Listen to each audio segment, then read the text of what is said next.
नमस्कार विद्यार्थी मित्रों, Om group of school Rajula Kumbhariya. હું જસ્મીન વાછાણી, ઓમ લકોલીસ વિદ્યા સંકુલ રાજુલા। વિદ્યાર્થીઓ, આજના આ વિડીયોની અંદર આપણે ધોરણ 12 પ્રકરણ 1 એની અંદર સ્વાધ્યાય 1.1 વિશે ચર્ચા કરશો। ફર્સ્ટ એક્ઝામ્પલ ગઈકાલના વિડીયોની અંદર જોયો હતો। એક્ઝામ્પલ નંબર 2 થી શરૂઆત કરીએ। विद्यार्थीओ, एग्जाम्पल 2 नी अंदर कहेवामां आव्युं छे, साबित करो कि वास्तविक संख्यानो गण आर ए S is equals to a b के ज्यां a is less than or equal to B square वडे व्याख्यायित संबंध एस स्ववाचक संमित अने परंपरित संबंध पैकी एक पण नथी। तो विद्यार्थीओ, अहीं वास्तविक संख्यानो गण आर आपेल छे।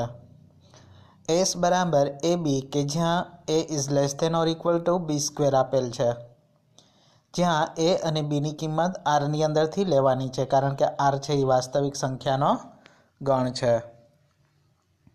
हवे स्पष्ट छे के ए इज लेस देन और इक्वल्स टू ए स्क्वेर थशे, परंतु प्रत्येक ए बिलोंग्स टू आर माटे ए इज लेस देन और इक्वल्स टू ए स्क्वेर सत्य नथी, कारण के अहीं हूँ एनी जग्याए 2 लखूं तो एनो स्क्वेर करूँ तो 4 थशे, परंतु जो कोई नेगेटिव संख्या लेवामां आवे त्यारे आ विधान सत्य नथी। तेथी A does not belongs to R थशे। एक ने एक सभ्य माटे आ वस्तु शक्य नथी। तेथी आर ए स्ववाचक संबंध नथी। हवे धारो के कोई बे वास्तविक संख्या A B belongs to R लईए। ए बी जो आर नी अंदर होय तो A is less than B square थशे, परंतु B is less than or equal to A square शक्य नथी, कारण के कोई संख्या बीजी संख्या करता स्क्वेर करता नानी होय तो ते संख्या प्रथम संख्याना स्क्वेर करता नानी न होई सके।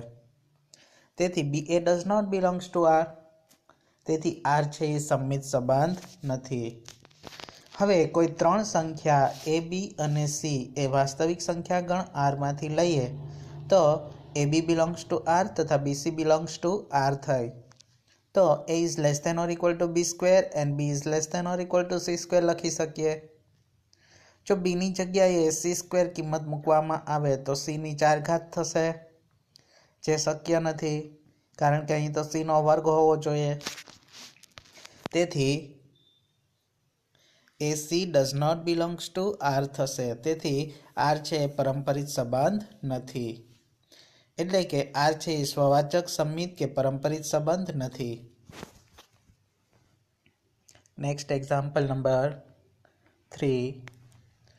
जो गण 1 2 3 4 5 6 पर व्याख्यायित संबंध ए आर ए बी के जे b is equal to A plus 1 ए स्ववाचक संमित के परंपरित संबंध छे के नहीं ते चकासो।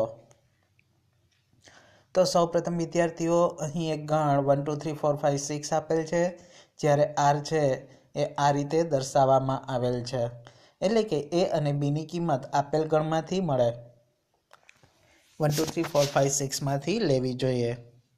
जो ए नी किंमत 1 लઉં तो b is equal to A plus 1 नी अंदर किंमत मूकता मने बी इज इक्वल्स टू 2 मळे छे। तेवी ज रीते ए इज इक्वल्स टू 2 तो b is equals to 3, a is equals to 3 तो बी बराबर 4, ए बराबर 4 तो बी बराबर 5, ए बराबर 5 तो बी बराबर 6 थशे। परंतु जो ए बराबर 6 लઉં तो बी बराबर 7 मळे, परंतु 7 तो आपेला गणनी अंदर छे नहीं, जे शक्य नथी। तेथी अहीं आर नी अंदर रहेला सभ्यो 1 2 2 3 3 4 4 5 5 6 थशे। हवे विद्यार्थीओ, आपणे स्ववाचक संबंध चकासीए। विद्यार्थीओ, जो बंने सभ्य ए लेवामां आवे तो A is not equals to A plus 1 थाय, एटले के A does not belongs to R होवाथी आर ए स्ववाचक संबंध नथी। ત્યારબાદ સંમિત સંબંધ માટે આપણે વિચાર કરીએ तो A B belongs to R લઈએ તો A is equals to B plus 1 થશે વ્યાખ્યા મુજબ. મીન્સ કે આપેલી રકમમાં આપેલી વ્યાખ્યા મુજબ. તો B A does not belongs to R કારણ કે B is not equals to A plus 1 છે. B is equals to A plus 1 આવું શક્ય નથી, તેથી B A does not belongs to R થશે. તેથી આર છે એ સંમિત સંબંધ નથી. અહીં એ બરાબર બી પ્લસ 1 અને બી બરાબર એ પ્લસ 1નો જવાબ સમાન ન હોવાથી આ સંમિત સંબંધ થશે નહીં. ત્યારબાદ આપણે પરંપરિતતા માટે 3 સભ્ય આરની અંદર લઈએ. સૌપ્રથમ એ બી બિલોંગ્સ ટુ આર, ફરી પાછું બીસી બિલોંગ્સ ટુ આર લઈએ. તો A B belongs to R હોય તો આપણને એ બરાબર બી પ્લસ 1 મળશે અને બીસી બિલોંગ્સ ટુ આર હોય તો આપણને બી બરાબર સી પ્લસ 1 મળશે. હવે બીની જગ્યાએ કિંમત મૂકો તો એ બરાબર સી પ્લસ 2 થશે. તો વ્યાખ્યાની અંદર તો આવું છે નહીં, તેથી A C does not belongs to R થશે. તેથી આર છે એ પરંપરિત સંબંધ નથી. આમ આર છે એ સ્વવાચક સંમિત કે પરંપરિત સંબંધ નથી. Next example number 4. વિદ્યાર્થીઓ, અહીં એક્ઝામ્પલ 4ની અંદર ચર્ચા કરવામાં આવેલ છે કે સાબિત કરો કે આર પર વ્યાખ્યાયિત સંબંધ એસ બરાબર એ બી કે જ્યાં A is less than or equal to B એ સ્વવાચક અને પરંપરિત છે પરંતુ સંમિત સંબંધ નથી. તો સૌપ્રથમ આરની અંદર જે આપેલું છે તે લખીએ. એ બી છે એ આરમાંથી આવે છે એટલે કે વાસ્તવિક સંખ્યા ગણના સભ્યો છે. હવે એ બરાબર એ લઉં તો એ બિલોંગ્સ ટુ આર થશે. તેથી આર છે એ સ્વવાચક સંબંધ થશે. ત્યારબાદ સંમિત સંબંધ માટે A B belongs to R એટલે કે A is less than or equal to B. B જેવડો અથવા તો બી કરતા નાનો છે એ. એનાથી ઊંધું લખો તો B is less than or equal to A. તો આવું તો કોઈ દિવસ શક્ય બને નહીં, કારણ કે બી એના જેવો બને પરંતુ એના કરતાં નાનો તો કોઈ દિવસ ન બની શકે. તેથી આ શક્ય નથી. તેથી B A does not belongs to R. તેથી આર છે એ સંમિત સંબંધ નથી. ત્યારબાદ વિદ્યાર્થીઓ 3 ઘટક એ બી અને સી આરમાંથી લઈએ તો A B belongs to R અને બીસી બિલોંગ્સ ટુ આર થશે. જો A B belongs to R હોય તો A is less than or equal to B અને બીસી બિલોંગ્સ ટુ આર હોય તો B is less than or equals to C લખી શકીએ. હવે બીની કિંમત સી મૂકું તો A is less than or equals to C થશે એટલે કે એસી બિલોંગ્સ ટુ આર એટલે કે આર છે એ પરંપરિત સંબંધ થશે. આમ આર છે એ સ્વવાચક અને પરંપરિત છે પરંતુ સંમિત નથી. Next example number 5. વિદ્યાર્થીઓ, અહીં એક આર એ વ્યાખ્યાયિત સંબંધ એસ એ બી કે જ્યાં A is less than or equal to B cube એ સ્વવાચક સંમિત અથવા પરંપરિત સંબંધ છે કે નહીં તે ચકાસો. સૌપ્રથમ વિદ્યાર્થીઓ આર જે આપેલ છે તે લખીએ. એ અને બીની કિંમત વાસ્તવિક સંખ્યાગણ આરમાંથી લેવાની છે. અહીં સ્પષ્ટ છે કે એ બિલોંગ્સ ટુ આર માટે A is less than or equals to A cube સત્ય નથી, કારણ કે હું અહીં એની કિંમત 3 લઉં તો 3નો ક્યુબ એટલે કે 27 કે તેના કરતાં નાની છે, પરંતુ જો હું નેગેટિવ સંખ્યા લઉં તો તે શક્ય નથી. અહીં નીચે પણ દર્શાવવામાં આવેલું છે -2 is less than or equals to -8 સત્ય નથી એટલે કે સ્વવાચક સંબંધ નથી. આરની તમામ સંખ્યા માટે આ સત્ય હોવું જોઈએ, પરંતુ નેગેટિવ સંખ્યા માટે સત્ય નથી. તેથી આપણે કહીશું કે આર છે એ સ્વવાચક સંબંધ નથી. ત્યારબાદ વિદ્યાર્થીઓ A B belongs to R હોય તો A is less than B cube, પણ B is not B less than A cube શક્ય નથી. તેથી સંમિત સંબંધ થશે નહીં. હવે A B belongs to R અને બીસી બિલોંગ્સ ટુ આર લઈએ તો આપણે A is less than C raise to 9 મળે છે. તેથી A C does not belongs to R લખી શકીએ. તેથી આર છે એ પરંપરિત સંબંધ નથી તેવું કહી શકાય. આમ આર છે એ સ્વવાચક સંમિત કે પરંપરિત સંબંધ નથી. Next example number 6. साबित करो कि गण 1 2 3 पर व्याख्यायित संबंध R 1 2 2 1 એ સંમિત છે, પરંતુ સ્વવાચક અને પરંપરિત સંબંધ નથી. અહીં વિદ્યાર્થીઓ કોઈ ગણ એ આપેલ છે, તેની અંદર રહેલા સભ્યો 1 2 3 આપેલ છે અને R છે એની અંદર 1 2 2 1 સભ્ય આપેલ છે.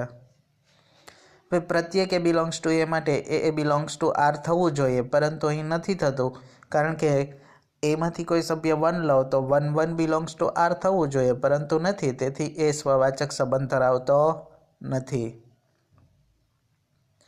1 1 2 2 3 3 એ ત્રણે સભ્ય આની અંદર હોવા જોઈએ, પરંતુ નથી. તેથી એ સ્વવાચક સંબંધ નથી. ત્યારબાદ વિદ્યાર્થીઓ અહીં સ્પષ્ટ છે કે 1 2 બિલોંગ્સ ટુ R અને એનું ઊંધું કરીએ એટલે કે 2 1 બિલોંગ્સ ટુ R. આ બંને સભ્ય Rની અંદર છે, તેથી AB belongs to R, BA belongs to R હોવાથી R એ સંમિત સંબંધ થશે. ત્યારબાદ વિદ્યાર્થીઓ અહીં AB બિલોંગ્સ ટુ R અને BC બિલોંગ્સ ટુ R લઈએ તો AC બિલોંગ્સ ટુ R મળવું જોઈએ, પરંતુ અહીં મળતું નથી, કારણ કે 1 2 belongs to R, 2 1 belongs to R. તો પહેલો અને છેલ્લો સભ્ય એટલે કે 1 1 બિલોંગ્સ ટુ R થવું જોઈએ, પરંતુ અહીં નથી થતું, તેથી પરંપરિત સંબંધ નથી. Next example number 7.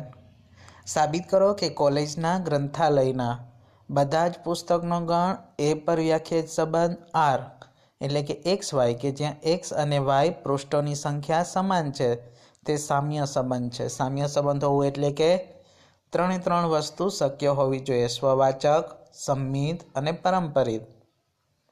જોઈએ ચાલો. ગણ એની અંદર શું આપેલું છે તો કે કોલેજના પુસ્તકાલયમાં આવેલા બધા જ પુસ્તકનો ગણ, અને X અને Y છે પુસ્તકોના પૃષ્ઠની સંખ્યા સમાન છે તેવું આપેલું છે. સ્વવાચકતા ચેક કરવા માટે આપણે એક લઈએ કે X પુસ્તક છે એ X પુસ્તક સાથે જેના પૃષ્ઠની સંખ્યા સમાન જ હોય. કોઈ એક જ પુસ્તકના પૃષ્ઠની સંખ્યા સમાન હોય, તેથી X બિલોંગ્સ ટુ A માટે XX બિલોંગ્સ ટુ R થશે, તેથી R છે એ સ્વવાચક થશે. ત્યારબાદ વિદ્યાર્થીઓ આપણે કોઈ 3 પુસ્તક XY અને Z એની અંદર લો તો XY બિલોંગ્સ ટુ R એનો મતલબ શું થયો? X અને Y પુસ્તકના પૃષ્ઠની સંખ્યા સમાન છે, તો એનાથી ઊંધું પણ કહી શકાય Y અને X પુસ્તકના પૃષ્ઠની સંખ્યા પણ સમાન છે, તેથી YX બિલોંગ્સ ટુ R થશે. ત્યારબાદ વિદ્યાર્થીઓ XY બિલોંગ્સ ટુ R અને YX બિલોંગ્સ ટુ R થાય છે, તેથી R છે એ સંમિત સંબંધ થશે. ત્યારબાદ વિદ્યાર્થીઓ 3 પુસ્તક XY બિલોંગ્સ ટુ R અને YZ બિલોંગ્સ ટુ R લખો. એનો મતલબ એમ થયો કે X અને Y પુસ્તકના પૃષ્ઠની સંખ્યા સમાન છે, તેમજ Y અને Z પુસ્તકોના પૃષ્ઠની સંખ્યા સમાન છે, તો X અને Z પુસ્તકના પૃષ્ઠોની સંખ્યા સરખી થાય, તેથી XZ બિલોંગ્સ ટુ R થશે. તેથી R છે એ પરંપરિત સંબંધ થશે. આમ R છે એ સ્વવાચક, સંમિત અને પરંપરિત સંબંધ છે, તેથી R છે એ સામ્ય સંબંધ થશે. તો વિદ્યાર્થીઓ આજના આ વિડીયોની અંદર આપણે અહીં સુધી રાખીએ. આવતીકાલે નેક્સ્ટ વિડીયોની અંદર આગળના એક્ઝામ્પલ જોવા પ્રયત્ન કરીશું. વિદ્યાર્થીઓ આજનું હોમવર્ક રહેશે આજે ચલાવેલા તમામ એક્ઝામ્પલ એક વખત રફબુકમાં જાતે ગણવા તેમજ પાકી બુક પૂર્ણ કરવી. Thank you. આવતીકાલે નેક્સ્ટ વિડીયોની અંદર મળીએ. સૌ વિદ્યાર્થી મિત્રો આજનું હોમવર્ક કરીશું.